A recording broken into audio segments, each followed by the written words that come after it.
Good morning, everybody. My name is Connor Flanagan. I'm the Assistant Director here at the Southampton History Museum. And this morning we are joined by architect and interior designer Nina Edwards Anker. She's going to be giving a great talk today about the environment, architecture, how all that sort of plays in hand, and specifically about some places here in Southampton that she's worked on. Without any further ado, I'm going to turn it over to Nina. If you have any questions or comments, please feel free to submit them in the Q&A or the chat function below, and I'll come back in at the end to ask all the questions to Nina for you. Enjoy. Good morning, everyone. I'm here at the lovely Southampton History Museum. And thank you so much for being here. Today I'm going to talk specifically about two houses in Southampton. I myself was born in Southampton Hospital. And so this community is dear to my heart. I'm going to be talking about LEED certification and biophilic design in particular, and it will be a talk entitled From Environmental Architecture to Occupant Wellbeing. So NEA Studio, just a little short introduction. We operate from the new lab in the Brooklyn Navy Yard, which you see here, and we're big on collaboration and teamwork, which is one of the themes for today because, in terms of being a designer, an architect in a world of climate crisis, we're very dependent on one another for collaboration. And I'll say more about that later. So the two houses that I'm going to talk about today are called Cocoon and Threshold houses. And they partake in the natural landscape. Cocoon House was completed in 2019. It's a gold LEED certified home. And Threshold House is just, it's very exciting. It's under construction now. It's an eco starter home. And they both in very different ways, or not so different ways, and different sites with different settings and cultural backgrounds. They are illustrating an environmental approach to architecture, which is more like one architectural approach with two different sites. So the Cocoon House is basically a house that's half open to the landscape and half enclosed for privacy. We'll see more of that. And basically, it's a house that by tuning into given site conditions and with the help of environmental technologies, such as photovoltaic panels and reflecting rainwater cistern, the architectural design serves both the environment and well-being. So I wrote a book about the house. I did a PhD on the house. Basically, it was a PhD about solar design, and this house was a pilot project for all of the experiments that I built and researched during the period of the PhD. It's called Light in Sustainable Architecture and Design by Artifice Press. And it basically explores the ways that the layers of environmental design will help us to understand the relations between nature, technology, and perception. So the main theme really is how effect serves affect.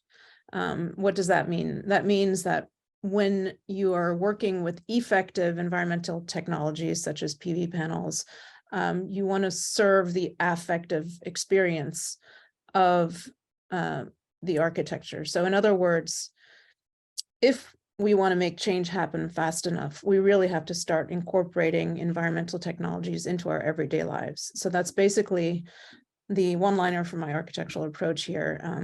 And just a little bit about how that feeds into the LEED system.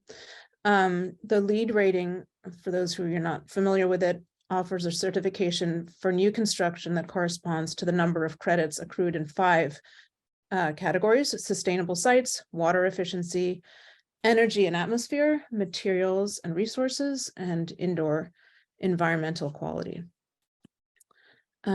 So this is the exterior of the house, and it's basically taking the very, very fundamentals of passive house design, which is to face south with your glazing to accumulate passive heat gain, and then to collect that passive heat gain in the northern thick thermal mass.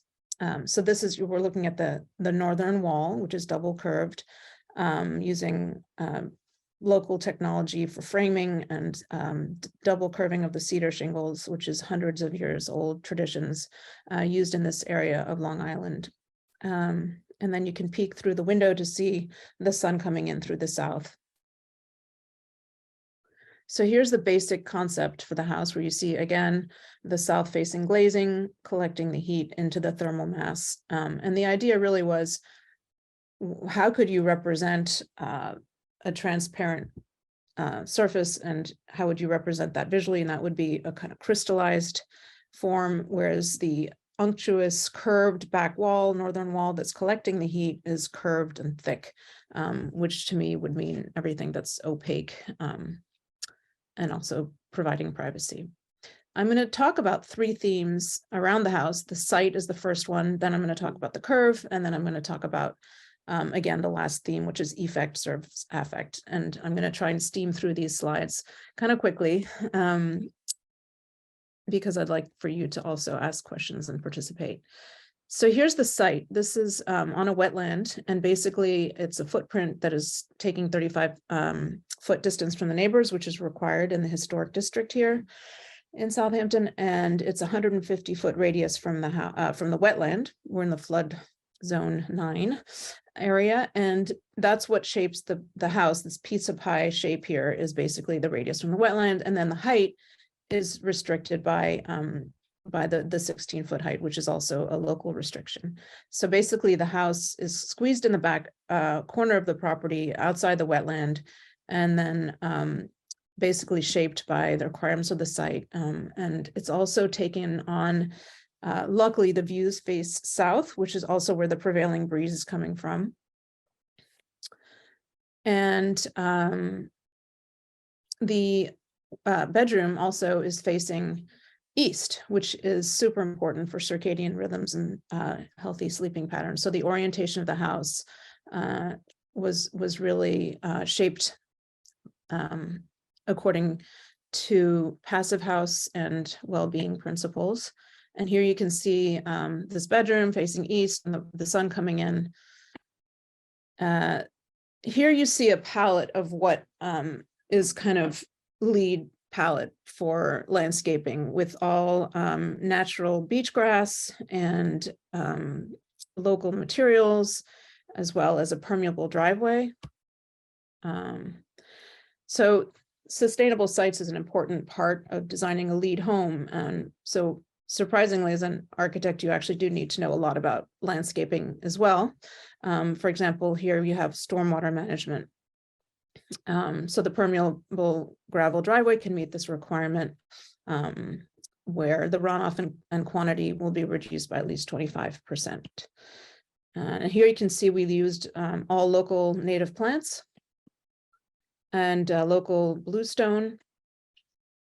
So there's a whole section for LEED called Materials and Resources.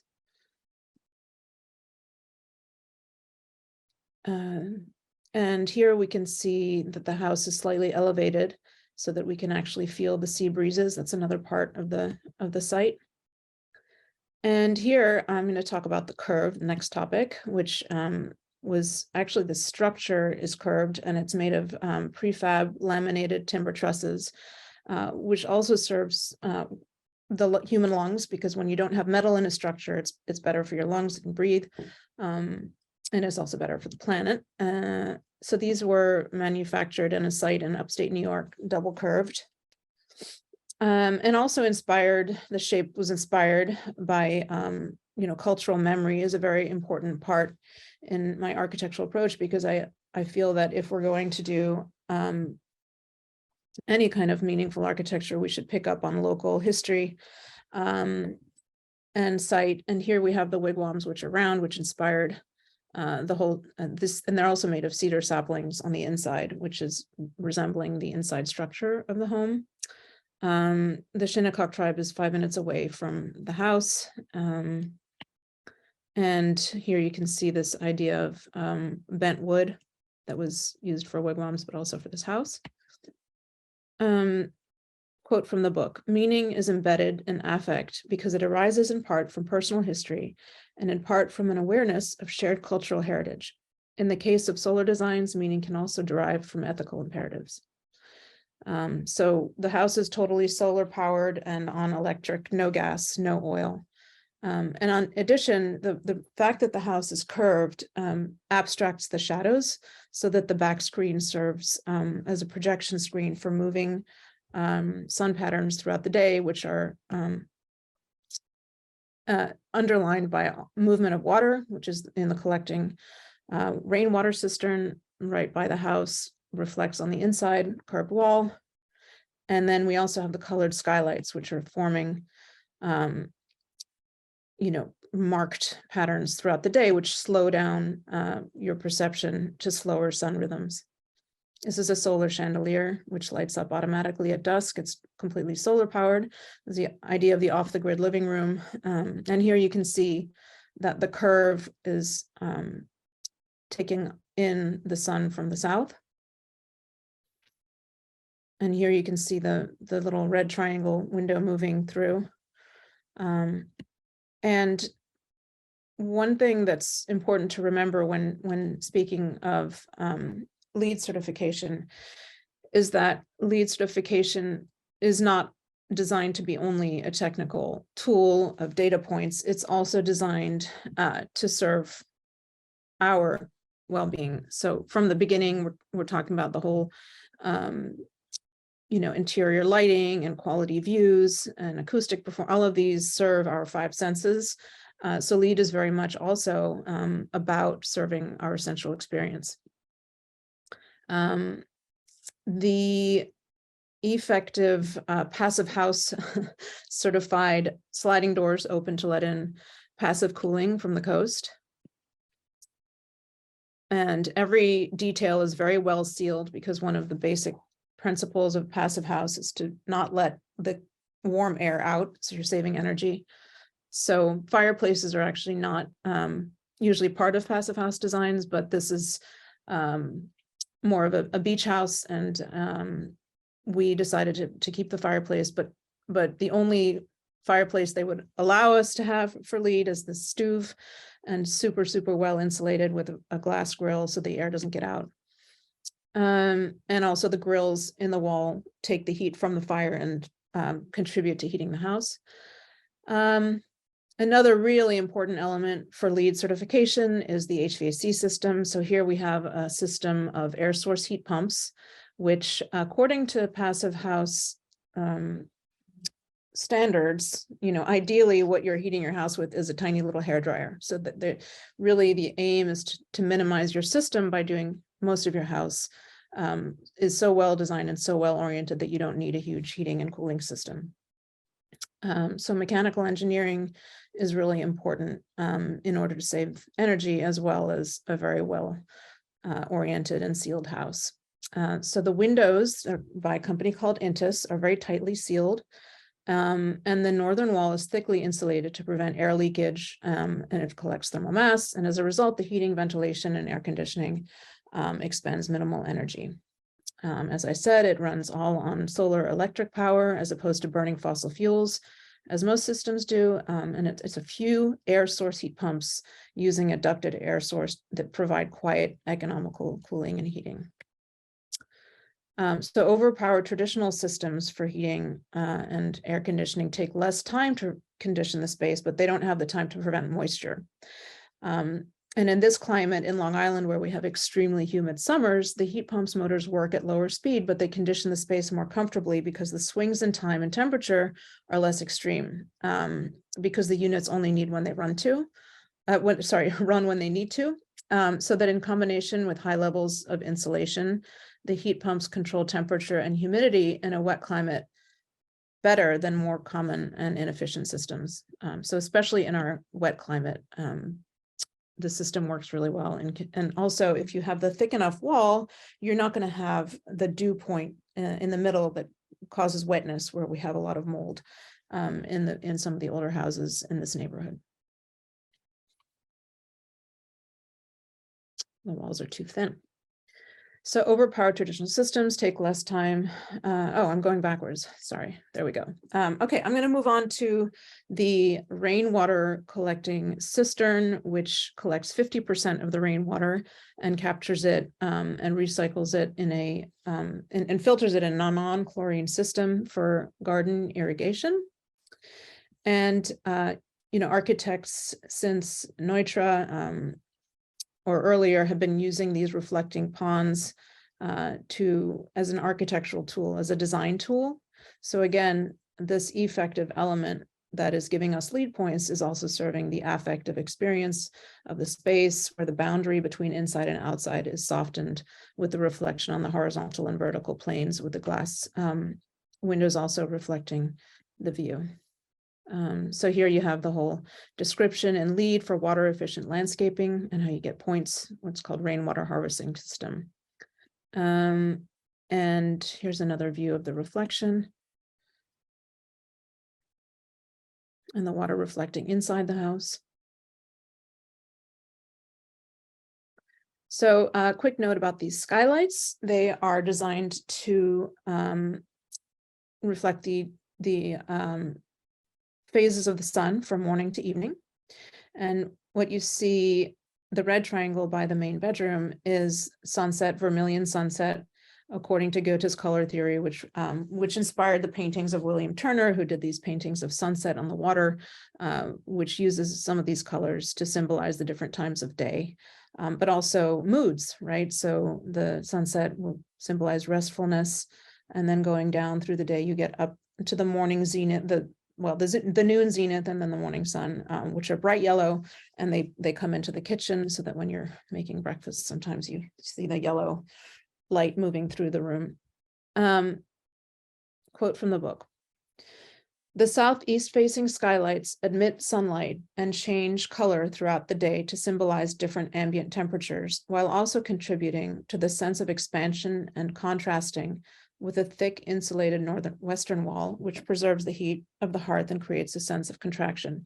So you have this sense of contraction and expansion in the house, where you come into the hearth and you feel protected and private, and then the open side of the house is the opposite, and lets in the sea breezes, lets in the movement of the sun.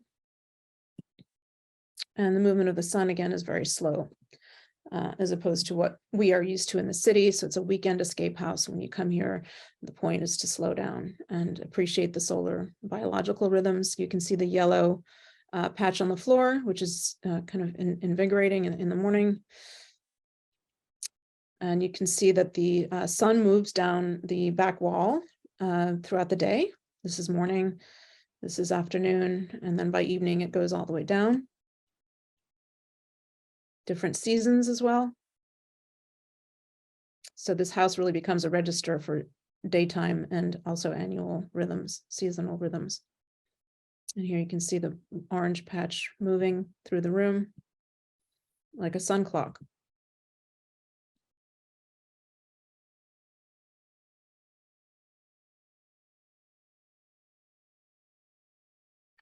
Here you can see the marble, which is actually from Vermont. It's not necessary to go to Italy to get your marble, as we often do. It's beautiful marble right here in Vermont, 500 miles distance. Takes on the patterns of the sun as well. The white neutral backgrounds allow nature to come into the house. Here you can see the trusses in the bedrooms, which form these little mezzanines for the kids to hide in and have their little private spaces and sleepovers. And again, these trusses are all wood. There's no metal in the house, and this is the structure of the house exposed. I'm going to show a little movie.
Okay, one of the points of the movie was to also just show the context, which is also in crisis. We have Agawam Lake, which is highly polluted, and we're working hard to see how our community can get together to get rid of the septic tanks that are leaking nitrogen into the soil.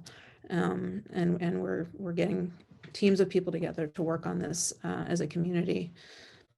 And here we have, as I mentioned earlier, teamwork. If we're working to solve these emergencies right now, we really need a ton of specialists. There's no way that one person alone can solve these massive problems, and we really need to work together as a team, both on the architectural scale with our contractors and our engineers, but also as a community working on the landscape. So lessons learned from the LEED certification and well-being. So number one, you're saving on electric bills, which is always good. And then you get healthier lungs, like I mentioned, without the metal in the building. Thermal comfort and delight. So you get passive solar heating and cooling, as well as natural ventilation. It has been scientifically researched that biophilic design lifts the spirits. So connection to the natural elements increases healing time in patients.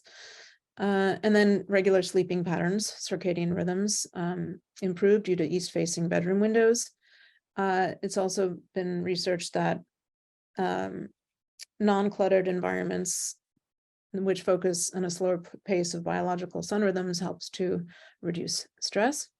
And then, of course, you have savings on transport costs for locally sourced materials from within 500 miles, and sense of community by learning from our ancestors, basically going back to our traditions and building in a certain climate, and why did we build that way historically, going back to remember where we came from in our roots in our community, and how our buildings developed over time for certain reasons. And then improved acoustics due to super insulated north and western walls. And the curve, I forgot to mention about the curve. It's not only aesthetic, it is also literally cutting corners. So you're saving 15 to 20% on material costs.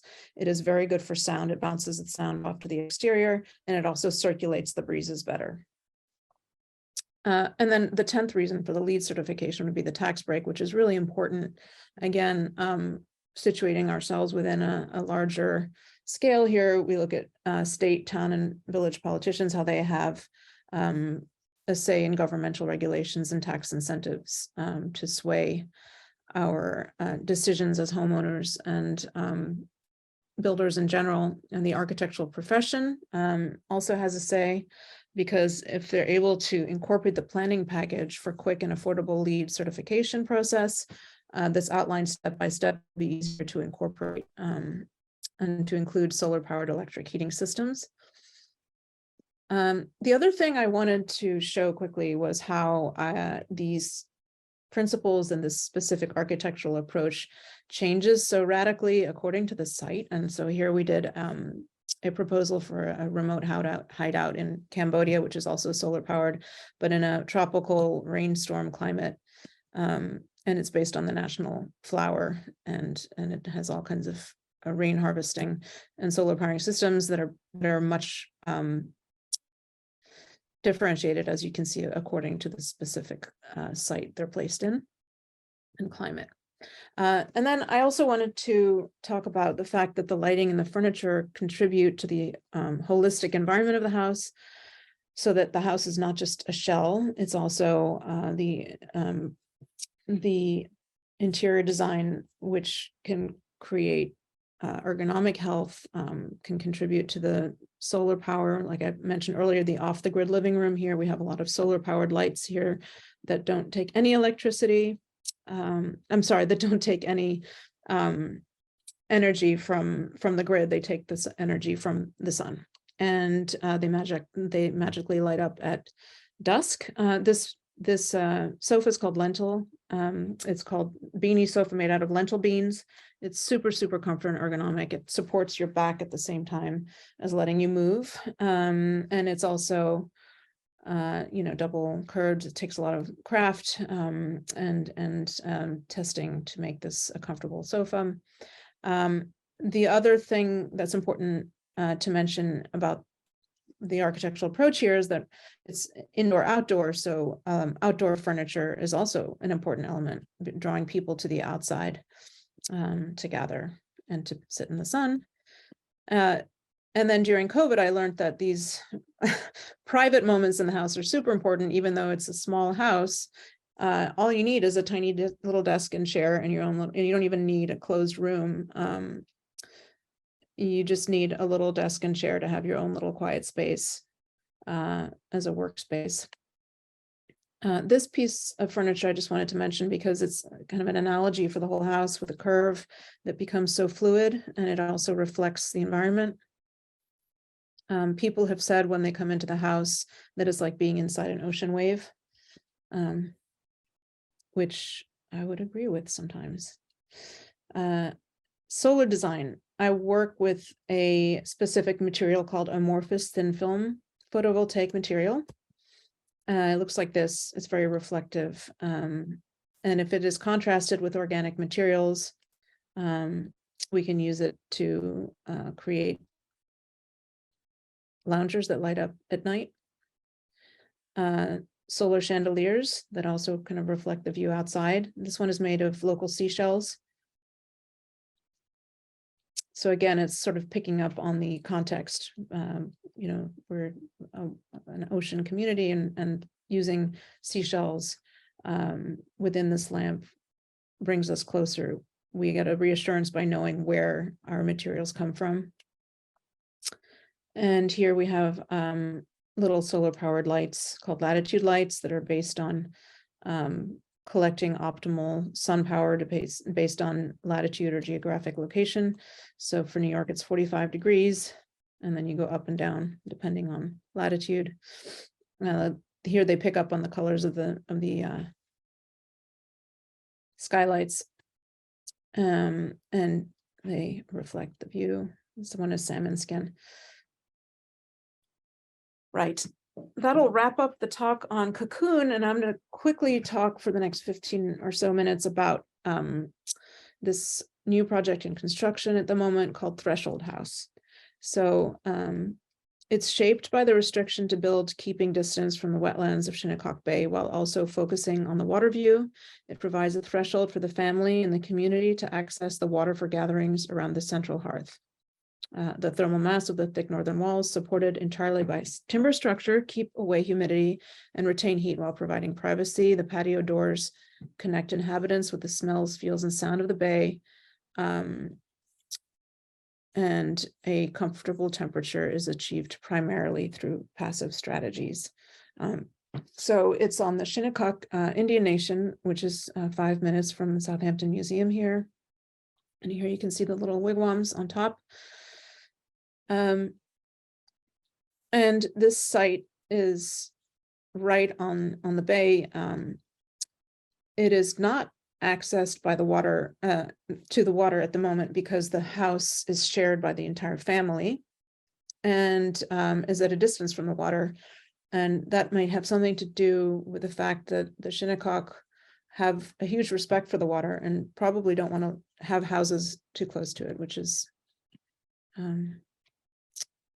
wise, looking at our history of houses being washed away by floods. But this house is going to get close enough so that we have the views, but keeping a distance at the same time.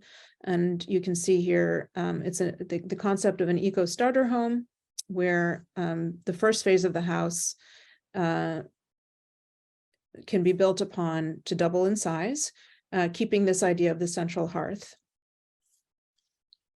and views of the water. So this is the first phase. It's just a shed design, low budget, and retaining this idea that there's a hole in the middle of the roof based on the wigwam and the cooking fire. And you can see here the rocks of the fire is replicated here for this design, where again, interior design elements help to pick up on local cultural traditions. This chandelier here is made of wampum shells and feathers, and it's an evolution of a lamp that I designed earlier, a solar chandelier called Plume.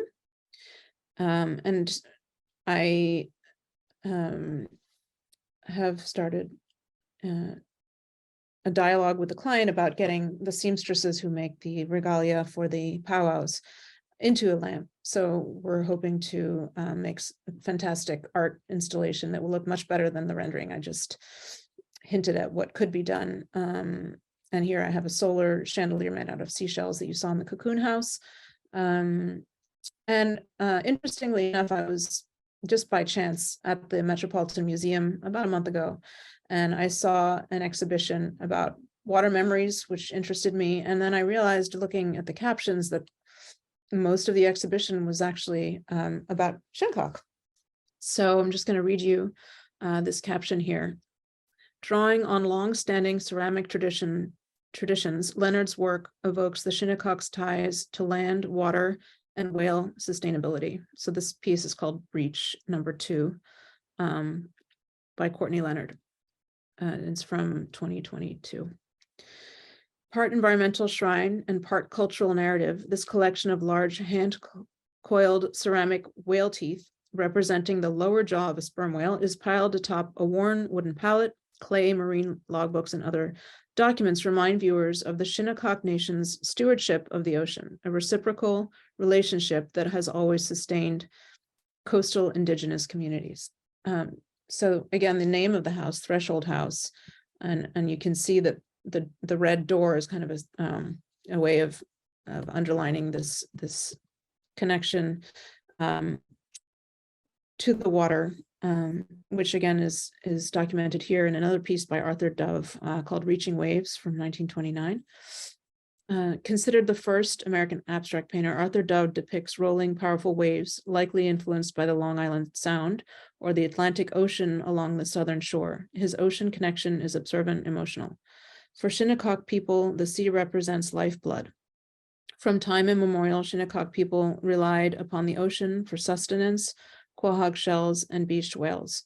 Our knowledge and memories of the Long Island Sound, a significant route for communication and trade, were essential to the 17th century whaling industry and to those willing to test the waters.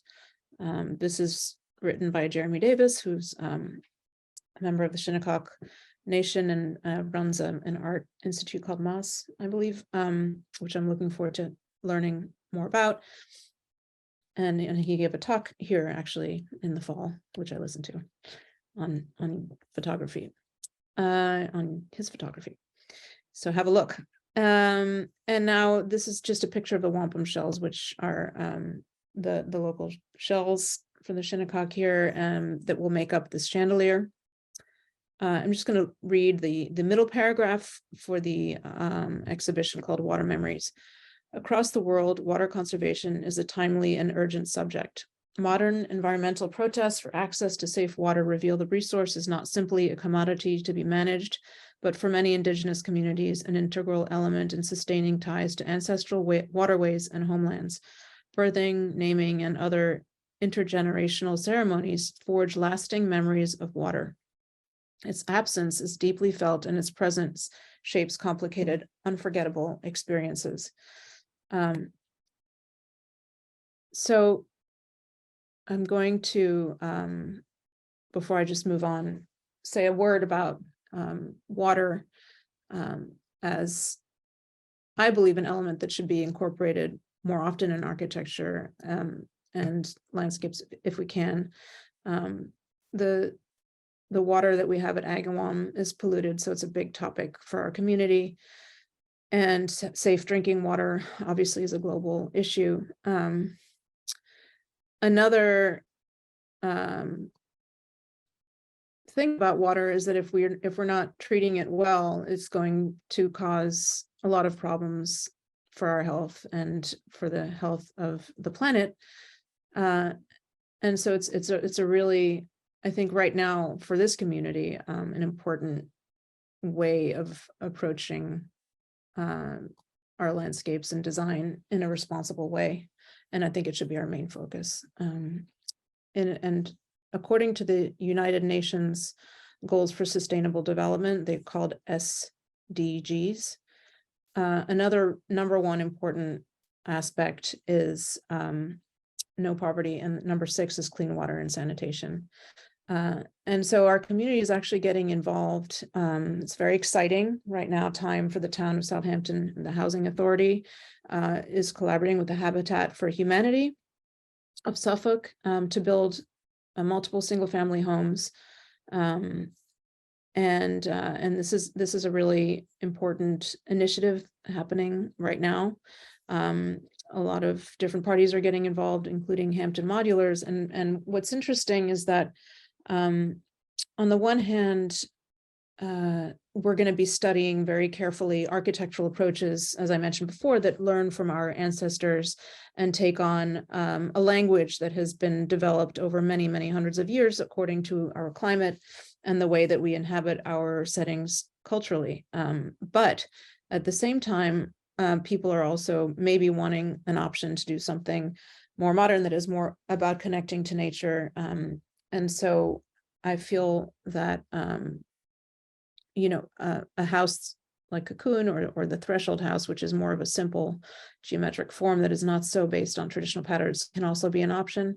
And apparently, according to Hampton Modular, the best sellers for the ADUs at the moment are the more modern typologies that are more based on the kind of simple tilted roof design with big windows that I had proposed for the Shinnecock House, Threshold House. And again, just going back to what is included in the document, which you can find at southamptontownnewyork.gov. It's called Attainable Housing Design Tool. One of them also approaches the whole issue of strategies for building green. So it's really great what's happening in our community right now, and it's going to be exciting to see how it all evolves. I wanted to end on the whole notion of water, but also nature, and how if we find the order in nature, we can help with science and by participating and respecting nature's order. And I just wanted to show this video because yesterday I saw it on the wall of Cocoon. Actually, it was the cistern with a gust of wind makes a kind of chaotic pattern. And then when the wind dies down, what's really interesting, if you look very carefully, is that these strands of water moving become almost like braided textile strings that have a very repeating pattern. I took longer videos, but this one kind of was all I could fit because videos are heavy. Anyway, thank you so much for listening. That last video really is a summary of how we can experience nature in an affective way, incorporate it into our everyday lives, while at the same time helping the order of nature, which is very, very scientific. And by using science to create affective experiences in architecture, whether it's simple means or more advanced technologies, there are ways of incorporating this order and contributing as a community, as architects, as politicians, as homeowners, while getting in touch with whatever biophilic design has to offer us that is going to uplift our lives, which are many ways. So thank you so much. And I see there are some questions. If you would like a half-hour consultation, I'm available at this email address, info@neastudio.com. We have an IG handle, nea.studio, and a website. So feel free to book a consultation. I'm going to look at the Q&As. Thank you again, Nina, for all of this.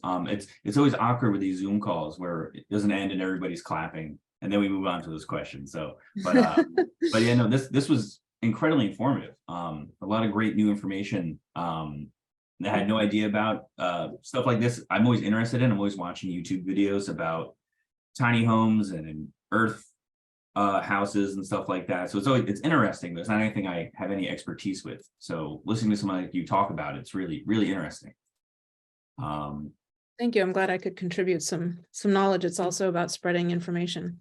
Exactly. Yeah. So we'll go through these questions and see what we have. If anybody does have questions, please feel free to submit them in the Q&A or the chat function, and we'll go through them now. So the first question we had here was somebody asking if they can purchase signed copies of your book here at the museum, which unfortunately, I don't know if we have any copies of the book here, but the best place to buy a copy of your book, where would that be? Amazon. Amazon? Perfect. Yeah. But I'm happy to somehow work out a way that we can sell it here. Yeah, that's exactly what I was thinking. I was like, after this, we'll talk before you leave, and we'll see what we can do. Next question we have here is this is the first time that I've heard the term circadian rhythm.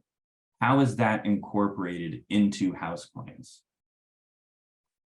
You know, it's interesting because when I'm sleeping in a dark room, you know, I'm in the city during the week, and I have a really hard time waking up, getting out into the city in the honking cars. And then I come here and the sun is kind of like there's a crack between the curtains and it's east facing and it comes right onto my face. And it really, I never feel tired when I wake up. It's really odd. Even if I've been up late, I just feel really comfortable waking up that way. And it's almost like the sun is kind of medicating you in the morning by putting east pouring sunlight on your face, and then you sort of just naturally, by waking up with the sun, I mean, I would say around 6:37, you just get into very healthy sleeping patterns. I mean, you know, Cocoon House is a pilot project for my PhD that I built for the family, so I've had the great pleasure of actually living there and being very happily surprised that it's better than I could possibly have imagined to live there,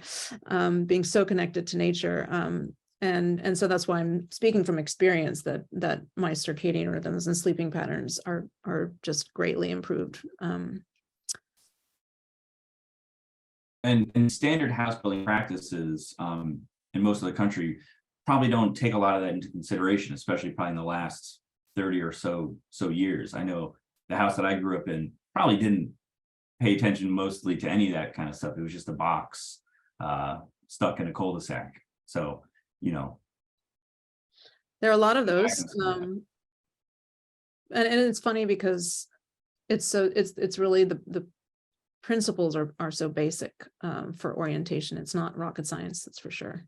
And it can do so much just to have a little bit of knowledge about how we can work with nature to save energy and to serve our well-being at the same time. A question that came in that's also very related to that was that they were saying it's a stunning home, meaning I believe the Cocoon House. Is there anything you would change now that you've lived there? I would bring back the cat. The cat became such a big part of the house, and I had to get rid of her because family members were allergic.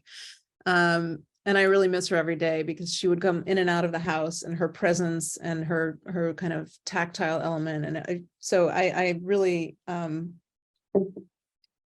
believe in the holistic environment, including your pets. They really form your home from all aspects of experience. And so that she is sorely missed as a part of the environment. The other thing I would say is that while I was building the house, you know, one of the struggles with the teamwork that we are all striving towards now to solve these problems is just a lack of communication or understanding. And so if I had to do the house again, I would bring the mechanical engineer to meet in person with the contractor to explain the LEED certified heating and cooling system, and to have had more meetings in person between the different professionals on the team, so that we could all teach each other better, because emails are just not enough. I guess Zoom could have worked, but we weren't. It was pre-COVID when you know the house was in construction, so I didn't think about that. But I really think that things would have sped up if people just got together sooner to just talk and to teach each other and listen to each other. Yeah, especially with trying to do some of these new / old ideas, and making the house more environmentally sound, like you were talking about. People who are maybe are more used to the normal ways of doing stuff probably didn't totally get it. So yeah, communication is always key when trying to explain these new, maybe somewhat complicated ideas. Yeah, the outcome was good though. I don't have any complaints. Well, that's great. This was, it could have happened faster if a couple of people talked to each other. Yeah. So with all that too, did you need to get ARB approval or any sort of other town or local village sort of things figured out? And did you have any sort of issues with that, with this being a kind of odd or interesting build? Not at all. I was actually warned, oh, you're never going to get approval for that. You're going to need the grids on the windows. And I went to the ARB meeting and they kind of laughed me out of the room. They're like, ah, this is a tiny little eco house. Congratulations. That's great. No worries. No one can see it anyway. No, Yeah. but I think that this community is wonderfully engaged in greening the town of Southampton, and our mayor is very involved, and we have a huge wonderful team of people working on solving all of these issues and greening the community. So the fact that I said that I don't think I explained the first sort of step of this house was that we tore down an existing cottage where the septic tank was in the wetland and causing pollution, and we got rid of it and we moved the house outside the wetland.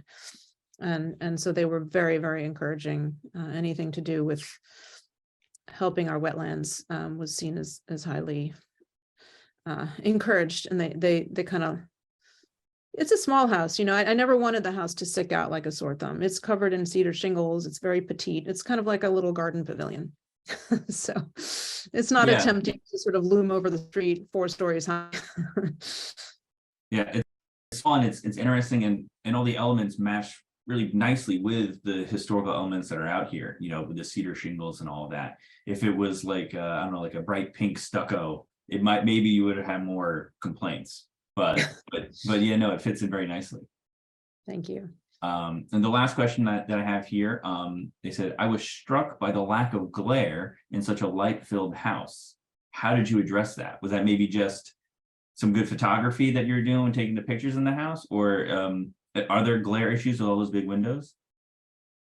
There are no glare issues. On the contrary, in the spring and the summer, the spring and the fall, when the temperatures are comfortable, we just leave the windows open and have the breeze coming in. And then we have these solar shades that block 70% of the glare. And we also have those shades on the skylights. And then we, in the main bedroom, have these huge curtains that are blocking the sun completely. So no, we do not have, and also the half of the house that is round is more substantial than the glass. And so there's plenty of protection from the sun. And yeah, I think solar blinds work. Yeah, And it's they're almost manual, like you really, I'll say it's almost like you really thought about it when you're building this house. oh yeah, everything was massively thought out over, every detail, and every, before I found the right solar blinds, I had tried out 5 other different companies doing solar blinds and curtains, and every single piece in the house, I had 4, options, and I chose one, according to quality and price. And so yeah, it was a lot of thought and analysis and many years of research that went into developing an architectural approach, developing a team of people and artisans to trust. So yeah, and it was built by Licciardi Builders, who are located in West Hampton, and they are master framers. Old man Licciardi, he's retired. This was his last project, and he loved framing. He thought of the house as a boat, and he would walk around and look at all the bent pieces of wood and point at the angles, and he really was a master craftsman. Naples, Italy. A question that I had while watching was, so you had that material that you said you used to create that the outside bench that would light up and on those chandeliers. Can you explain that a little bit more, like how that exactly works? Yeah, sure. So there's crystalline photovoltaic panels, which are the bright blue kinds that are more standard people put on their roofs. But the amorphous thin film work really, really well in rainy weather and cloudy conditions. So they're perfect for indoors. And personally, as a designer, what worked out well for me was the fact that they're reflective. And so I thought in the beginning of my research on solar design, I came across Moholy-Nagy, who's the father of the Bauhaus, and he does these glass mobiles which play with the sun and move with the sun. And that was the inspiration really for the house and for a lot of my work on solar design, is how we can take this glass material and use it as an art material with this extra vitamin that the glass has in it for actually collecting solar power and injecting it into our lives with electric power. So it's kind of like a magic material, and it was looked at, by many artists, including Moholy-Nagy, just colored glass and light and shadow on its own was already a great material to explore for artists. And so this is an exploration of that in architecture. Yeah, it almost really does seem like magic, seeing how that worked out. Thank you. That was what yeah. That was the whole point of that whole little last video. I don't know if you saw that. I don't know if you had to watch the way that the pattern on the wall from the water moved for a longer time to really get it, but it was pretty fascinating. Like there was definitely some order to the chaos in that water reflection on the wall. Yeah, it was really interesting. There's these small moments that that we get living in a home, where if we get connections to sun and glass and the way the materials play with the changing environment, we do get these really wonderful moments of surprise.